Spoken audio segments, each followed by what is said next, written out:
అయ్యో, గోస అంటే గోస కాదు కదా ఇల్లది. దున్నటోనిదే భూమి అన్నట్టు పన్నులు గట్టెటోళ్లే పనులు వేసుకోవాలి అన్నట్టే సేవకు కొత్త అర్థాలు చెప్తున్నారుల్లా. జగిత్యాల కాడి సర్కారు దవాఖాన్లలో పని చేస్తున్న కొందరు ఉద్యోగులు. ఇగో గిడ స్ట్రెచ్చర్ మీద ఉన్న ఆయన పేరు రాజనర్సయ్య. జగిత్యాల దిక్కు జైనా అనే ఊర్లుంటాడు. ఈయనకు కాలు ఇరిగిందట. అంబులెన్స్ కు ఫోన్ కొట్టి జప్పున జగిత్యాల కాడున్న సర్కారు దవాఖానకు పట్టుకొచ్చిండ్రు. కానీ ముంగట గేట్ కాడ నుంచి దవాఖానకు లోపలికి తీసుకుపోయేటోళ్ళు లేక గోసపడ్డారు. అర్ధగంట దాటినా ఎవరు పట్టించుకోలేదట. పాపం వీళ్ళను చూసేటోళ్ళు కరువైండ్రు. ఇక ఇట్లయితే గలవదని చుట్టుముట్టోళ్ళ సాయం తీసుకొని మెల్లగా స్ట్రెచ్చర్ ఎక్కిచ్చిండ్రు.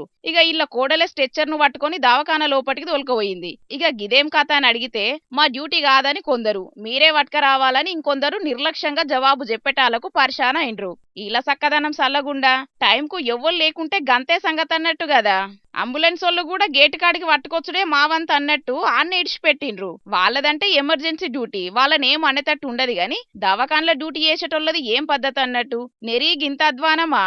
ఆరోగ్య శాఖ పెద్ద సాలరు, ఆరోగ్య శాఖ మంత్రి దామోదర రాజనరసింహ సారు నిర్లక్ష్య పురోగం జయంగా పబ్లిక్ ఎట్లా గోసపడుతున్నారో కండ్లార చూడుండ్రి. సర్కారును పట్టి పీడిస్తున్న నిర్లక్ష్యపు మహమ్మారికి సస్పెన్షన్ల మందేసి తక్కువ చేయండ్రని కామన్ పబ్లిక్ ఒక్క తీరుగా అడగబట్టిండ్రు. చూడాలి మరి వీళ్ళ మీద ఏం చర్యలు తీసుకుంటారనేది.